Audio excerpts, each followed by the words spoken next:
Hey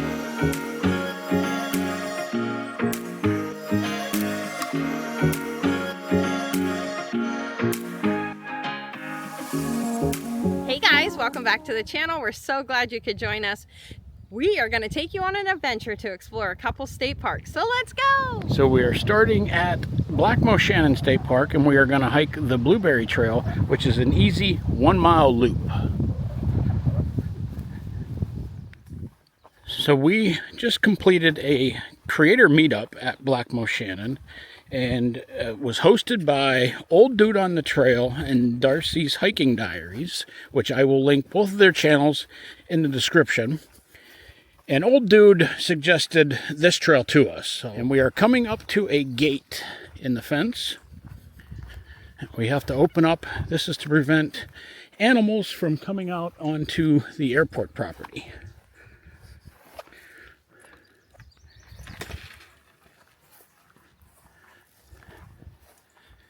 So it looks like it is a boardwalk trail a little bit through this wet area here.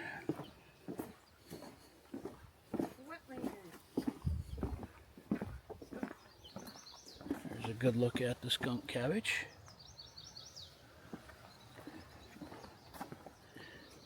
This is all blueberry along the trail. You can see this one's got some flowers started. So there is a pond up here. This is really cool. Something just jumped in right there. Frog. Something big just went in right over there. That was big. Hey, a turtle. I was looking for a turtle like on these little tree limbs sticking out here, but... This is all duckweed. It's covered in duckweed. That's what all that green is. So there is a bullfrog right there. So at the trailhead there was a pamphlet that talks about this trail. And in the pamphlet it says that this pond was used by DCNR as a water source for fighting forest fires. So this is where Old Dude told us to make the right and go check out the bridge that crosses Black Moshannon Creek. So coming up here is the bridge crossing.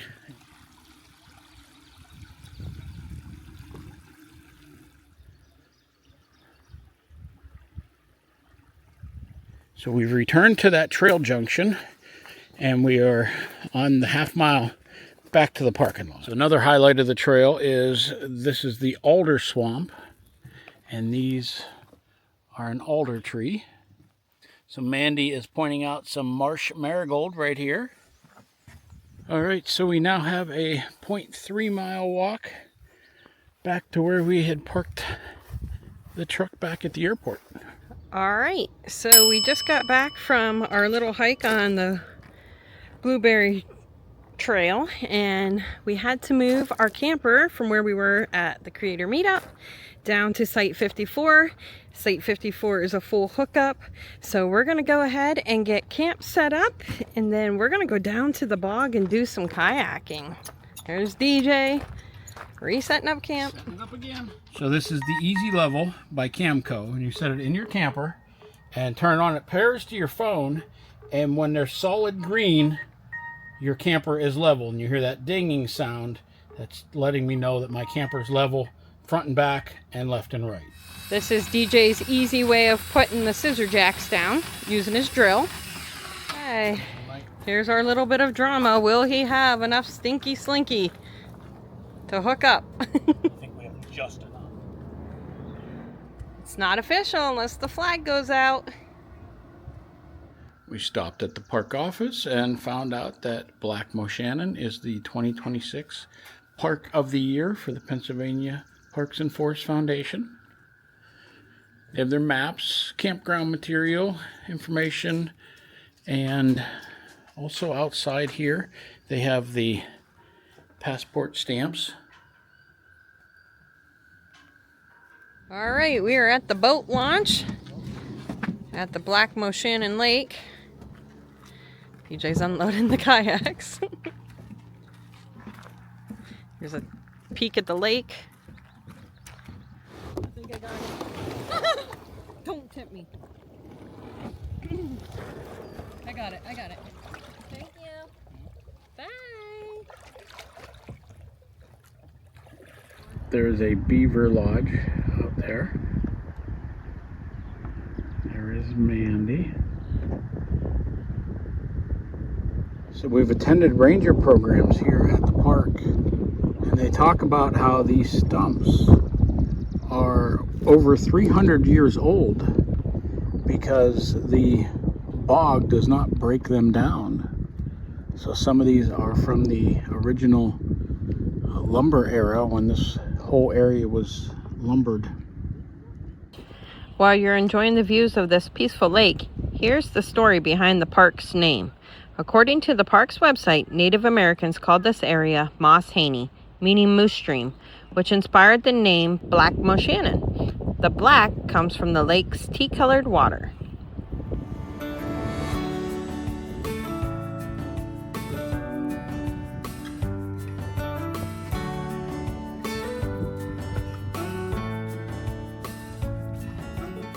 We spent about an hour floating around on the lake, and as we were heading back to the campsite, we spotted this sweet little scene of these geese and goslings. All right, for dinner tonight, we are going to have a sausage, onions, and peppers. We're going to roll up the foil pack and just lay it on the grill at the fire and let it cook. All right, there we go. That's all there is to it. And here in a little bit, once I hear that starting to sizzle a little bit, I will grab a piece of cast iron, and I'm going to throw some sauerkraut in the pan. We're going to warm that up, so we'll have some sauerkraut with this also. All right, you can hear the foil pack sizzling, so I just put the sauerkraut in the cast iron. We're going to heat that up, and we will be ready to eat. So here's how the sausage, peppers, and onions turned out, and here's the sauerkraut. So this is the first time we tried sauerkraut at the campsite. We've had sausage and peppers before, but I don't think we ever did it in a foil pack. I think maybe we just threw it in a crock pot. All right, dinner is all done, and we're just going to sit by the fire and enjoy it for a while. Well, good morning. I don't know if it was the little paddle out in the lake, but we lit that fire, ate dinner, and became very sleepy, so we went to bed. But now we are getting ready to eat breakfast, and then we're going to go on another little adventure with you. Let's see what the camp chef is making this morning. What are we having? We are having egg muffin sandwiches. Ooh, that looks good. You're having some sausage too? I'm going to have to put some sausage on mine, yeah. Alright. All right, here's how breakfast turned out. Boy, does that look good. Egg sandwiches and some sausage. I just found this little bug on our garbage can. DJ's phone was identifying it as a green stink bug. All right, well, we are ready to take you on the adventure. Where are we going, Deej? We are going to go to Paddy and take a bike ride on a rail trail. All right, but before we go, I just want to show you my poor little setup here on my bike. Look at that. It's because she keeps crashing her bike. No, so I did notice this the last time, and I'm like, I need to get a new seat. It's like really sticky, so I have to put this old washcloth down here. So that's what I'm working with today. All right, guys, here's a look of the road we're taking into the parks. We got about 8 miles on this forestry road. So we took 322 down and exited onto this forestry road, and it's a nice little drive in. Kind of dusty when a car goes by, but other than that, it's really pretty. So our first stop was Poe Valley State Park, and just up from the park office is the site of the Poe Valley CCC camp, S63 from 1933 to 1941. One of the very common sights of the CCC is how the trees are all planted in a perfect straight line. You can see that right here. Here's a look at the park office at Poe Valley. It does look like it is closed on Mondays, so I'm wondering if they have the stamps or maps. Let's check out the kiosks over here. So it does look like they have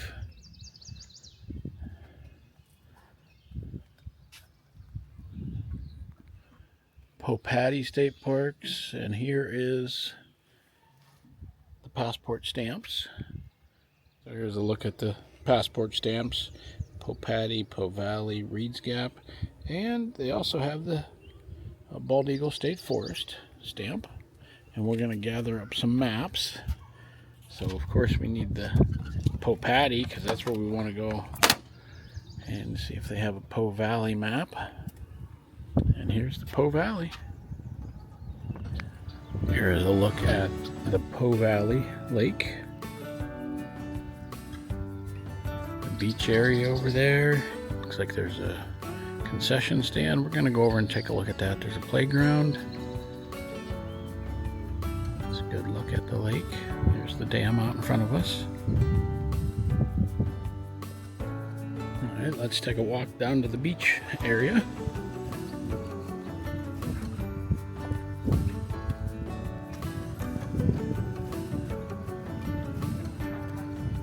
Check out these barn swallows right here. See, one just flew away.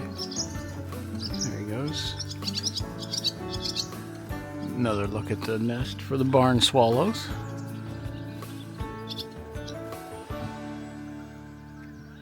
Lots of picnic areas up there in the woods. But we're going to go down here to this pavilion and have a quick lunch. Alright, here is our lunch. We're going to sit and have a view.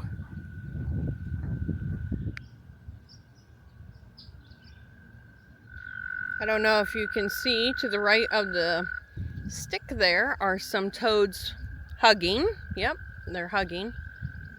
The male is much smaller than the female. You can also hear them in the background, other ones. I always say the more you look, the more you see. So we're seeing some red spotted newts in the same area those toads were. So as we're standing at that same spot, still looking into the water, we just saw that snake head pop up right there between the rock and that log. All right, just a couple miles down the road from Valley is Paddy. Let's go see what's here. All right, so this little sign says, site of Mills. About 1880, this lumbering center had a population of 400. It vanished as the forests were depleted. Nature will renew this wealth if given a chance. And we're off. Starting off shaded. We ran into a visitor that fishes the area often. So there's a lot of bear and a lot of rattlesnakes. So see if we'll see any of those on the trail.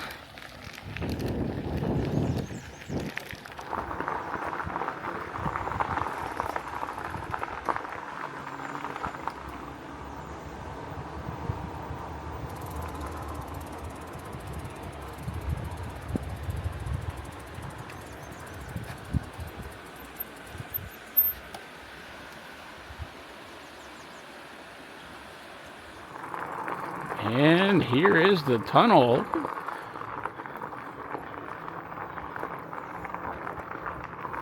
All right, I'm going to take you for a ride all the way through the tunnel.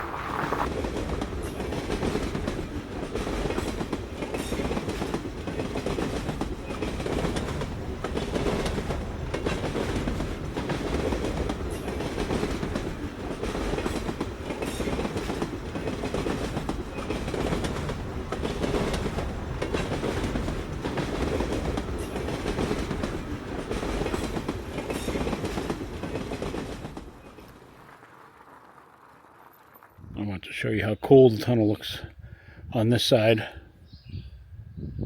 That is so neat.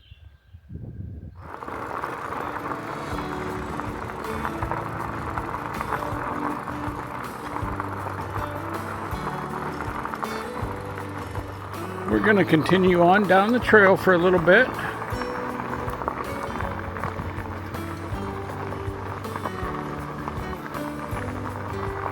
I don't know if you can see it down there, but the rail trail follows the stream. Here's a look on the upper side of the rail trail.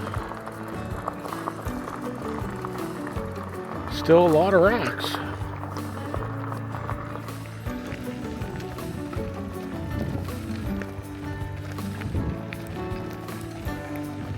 A good look at this mountain, all these loose rock. So a fisherman that we just passed, said that since this is a limestone base, it makes for a great water quality, and it also makes for good fishing. We're still heading down the rail trail. Mandy's behind us there a little bit. The stream's still on our right. All right, here's a new wildflower we haven't shown on the channel yet. This is red columbine. There's a whole patch of it right here on this trail. And the hummingbirds absolutely love this. There's also some mountain laurel tucked in behind it. Okay, DJ just found the crown jewel. Pink lady slipper in bloom. And then there's another one right up there. Right up there. Wow. All right, guys, it's getting hot. We're heading back. It's probably over 80 degrees right now. We're in a sunny spot where those beautiful flowers were. So we're going to head back and the adventure will continue. As we were heading back up the trail, we noticed this area has got a couple pink lady slippers also. There's some there. And there's some up that way. I'll insert a closer picture.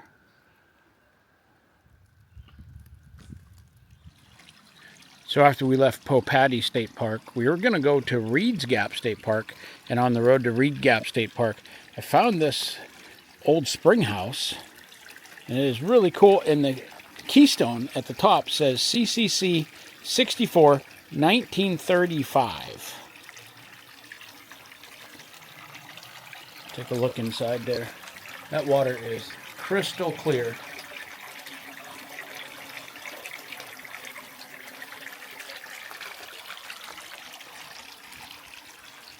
Pretty cool roadside find.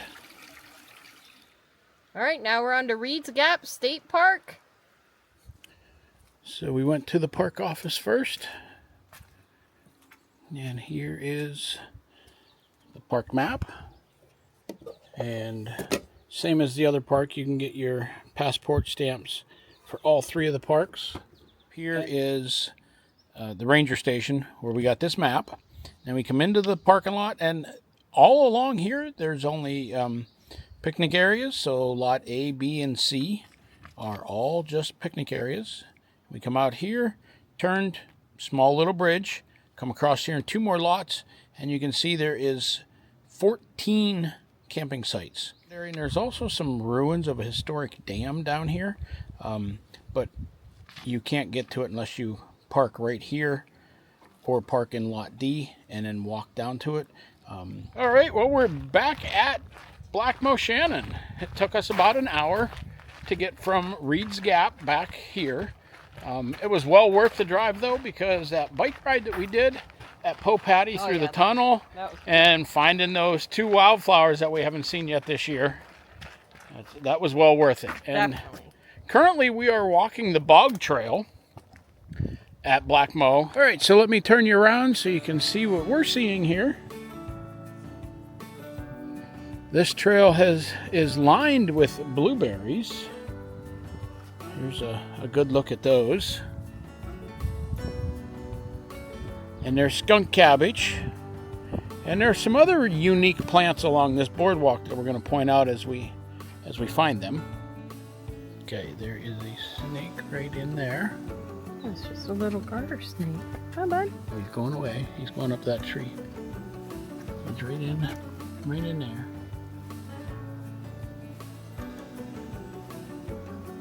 Well, I'm impressed. You're holding the... He's slithering away from me, that's why. Oh. He's in that stump. Mm-hmm. So I am on high alert because that is our second snake that we saw. I didn't record the first one because it had slithered under the boardwalk before I got to it. So according to the park brochure, for those that don't know, bogs are freshwater wetlands with lots of sphagnum moss. Sphagnum moss absorbs water like a sponge. Once sphagnum moss dies, it decomposes so slowly that layers build, forming peat moss under the living sphagnum. Although many Pennsylvania bogs were formed as glaciers retreated, No glaciers ever covered Black Moshannon, which sits high on the Allegheny Plateau. Here, sloping bedrock directs water from the surrounding hills into the bog area. The shallow groundwater table makes the soil wetter than usual. Sphagnum moss creates an acidic and low nutrient conditions. When these factors combine with cool temperatures, only specialized plants can thrive here. And it goes on to talk about the different plants. But there are all 3 carnivorous plants that are found in Pennsylvania live here in the bog. And we have one right below us, which is pitcher plant. So the pitcher plant lures insects with nectar. The insects slip and fall into the pitcher down in here, where these downward, I don't know if you can see them on camera, there's these downward pointing hairs that prevents the insects from escaping. So they fall down into a deadly cocktail of rainwater and digestive juices down in there, and that's how the plant gets its nutrients to survive. Maybe you'd show right over here. You can really see those downward pointing hairs.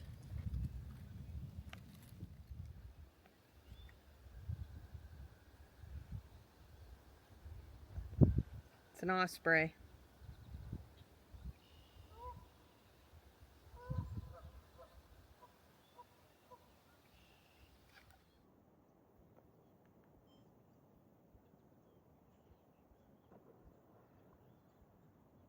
Did he get one?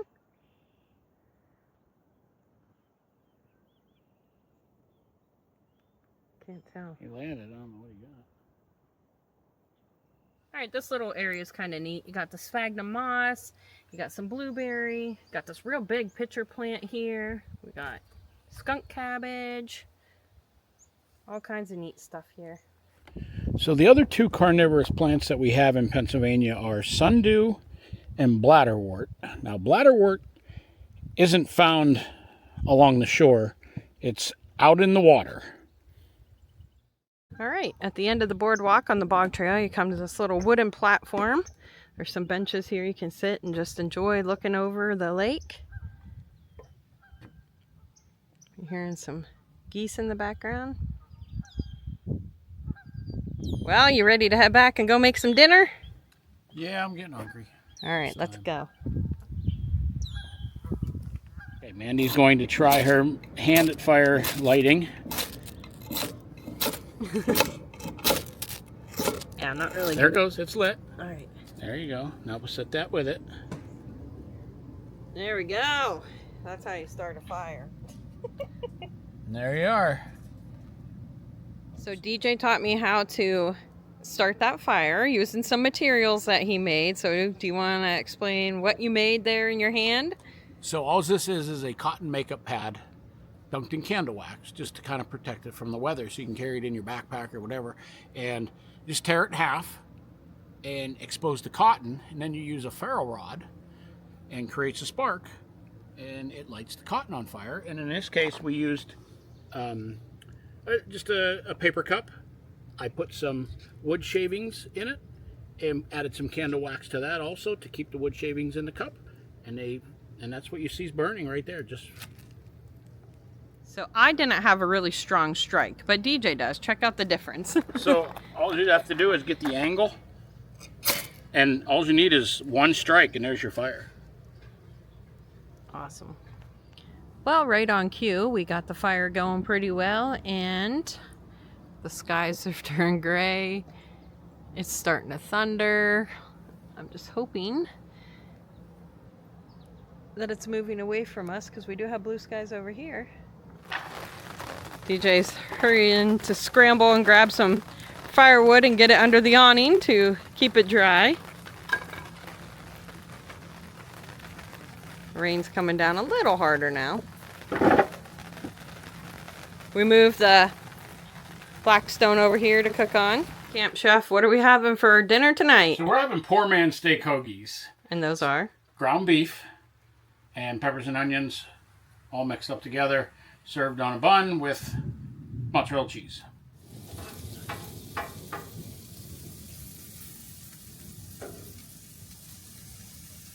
Comes the wind. DJ's holding down the awning.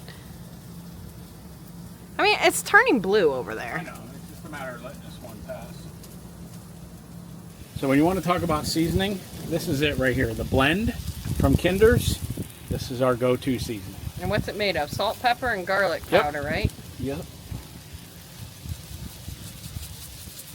That's looking good. All right, here's the lineup. We got some sliced potatoes cooking back there. Everything's pretty much done. We're just gonna add the cheese and make a sandwich. All right, so here is how our campsite dinner turned out. Some fried potatoes, and there is our poor man's steak hoagie. All right, so we're all done eating dinner. The storm has passed. We're sitting around the fire, and we were like, what could we do? So we asked chat to give us a list of some campfire questions we could ask each other. We thought this might be fun. It'll help you guys get to know us a little better, I guess, in an outdoorsy way. And so the first question I have for you, DJ, is what's the most beautiful place you've ever watched a sunrise or sunset?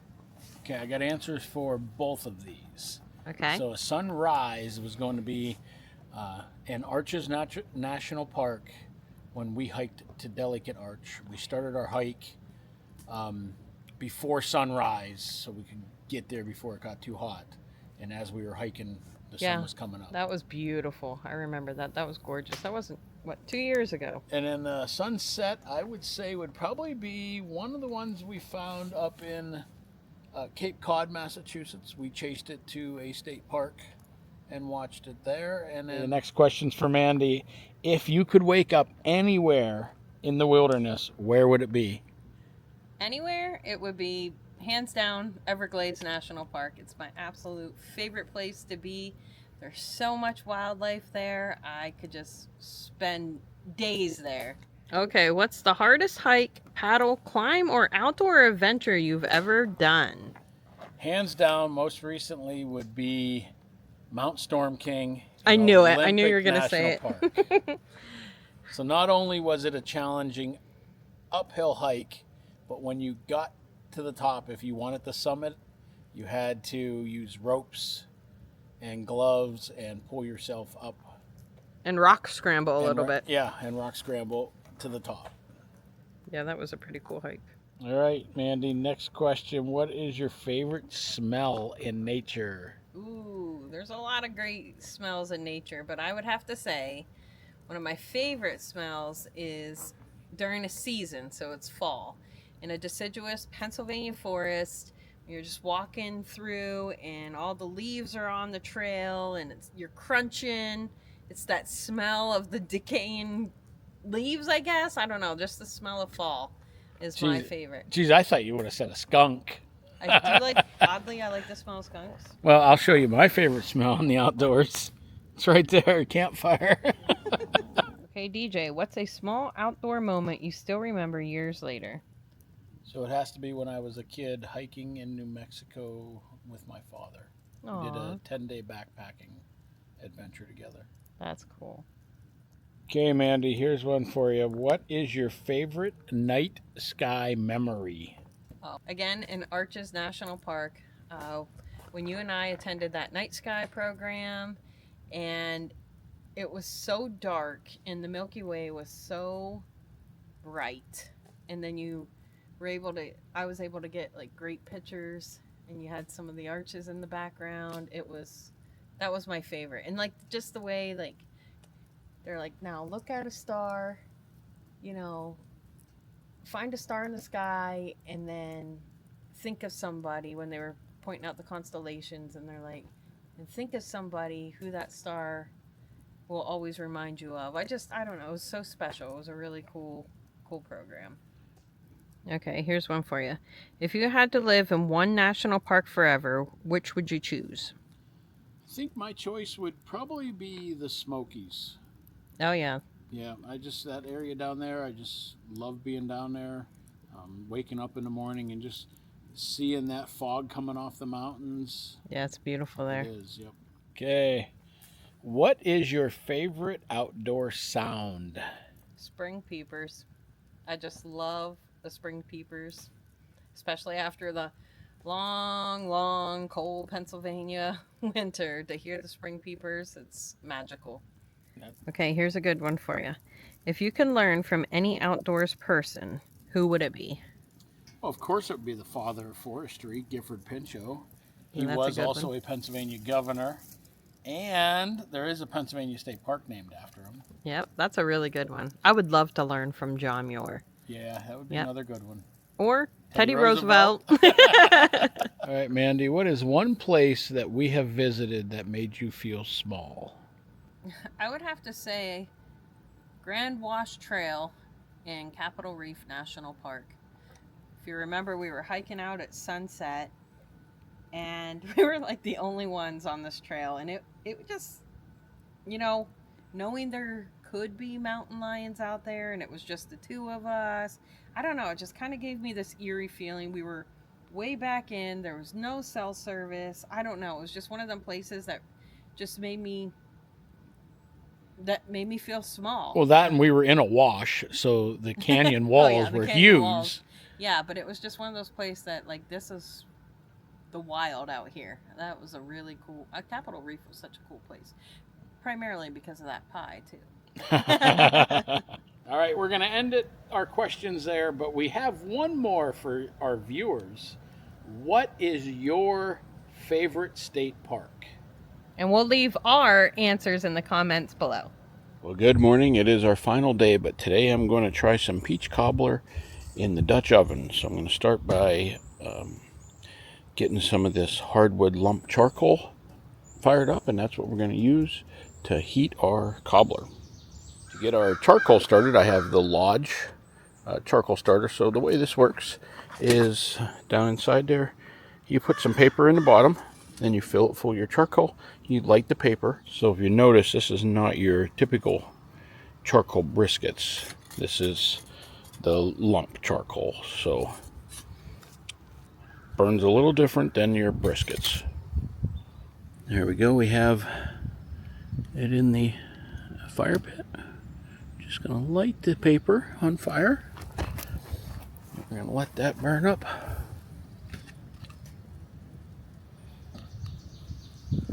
There's a look down inside the chimney. You can just see the flames starting down in the bottom.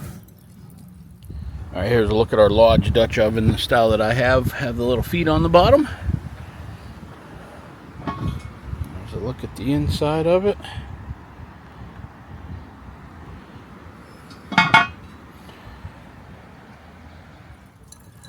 Another look at the Lodge chimney.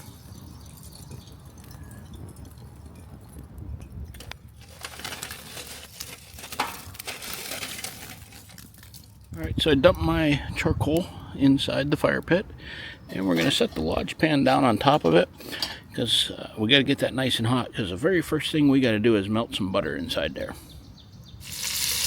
Right there you can see, as soon as I dropped that in, it immediately started melting, so that pan is already extremely hot. So in these bowls I got some peaches and sugar. Alright, so in these two bowls is where I have the pancake mix and milk. Alright, so far inside the pan we have our stick of butter, and now we're adding our pancake batter. Okay, on top of the pancake batter we added our peaches and sugar mixture. And put the lid on. We're going to put some charcoal on top of it. Alright, so charcoal has been added to the top of the Dutch oven. I'm just going to let it cook. Alright, it's been about 10 minutes, so I kind of want to check it.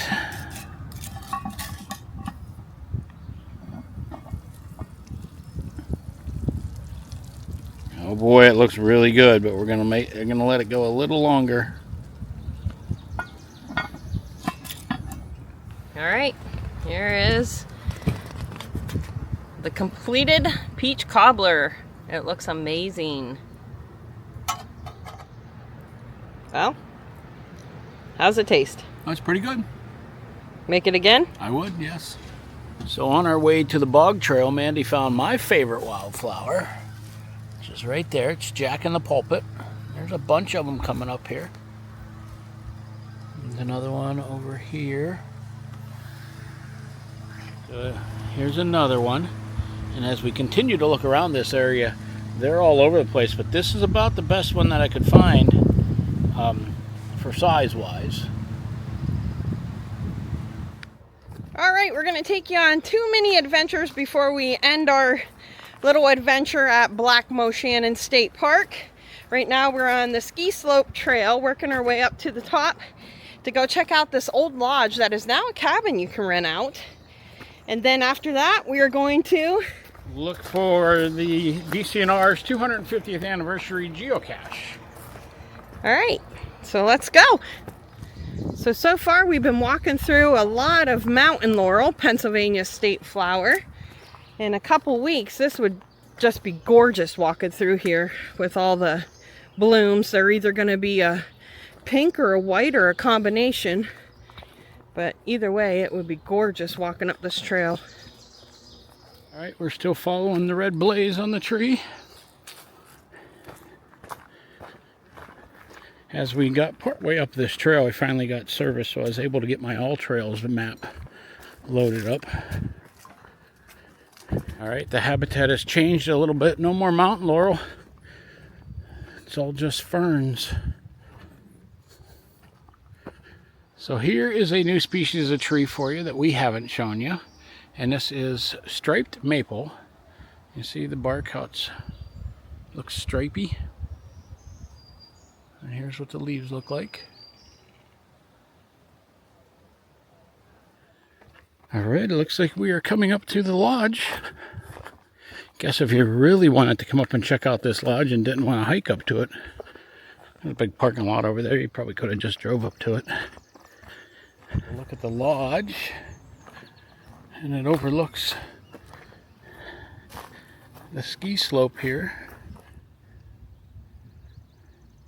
All right, after we checked out the view from the lodge, the ski slope trail continues to our right.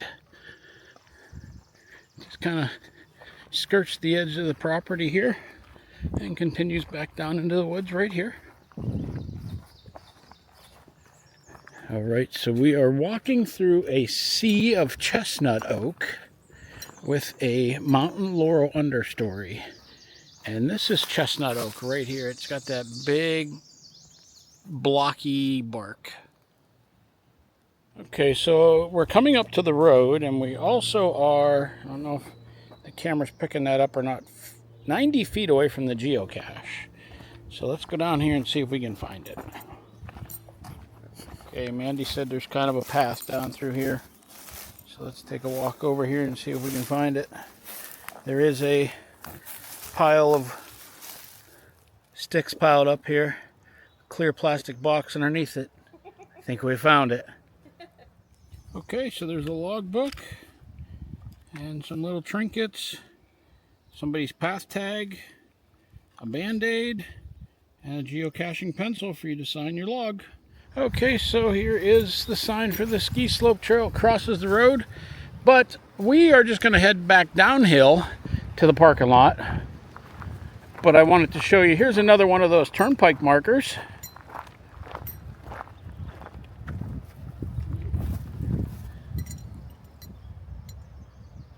All right, right in the campground is this pink azalea. This is another new shrub for the channel. Hummingbirds love these. And so do bees. There's one right there. Well, we're going to go ahead and end the video here. We got to go pack up camp, but we hope you enjoyed camping with us at Black Moshannon State Park and going on a little sidetrack to Paddy, Po Valley, and Reed's Gap, right? Yes, Reed's Gap. Yeah, it was such a fun couple days here. And remember, if you can't get out and make your own adventures, keep coming along with us. Thanks for watching. Bye!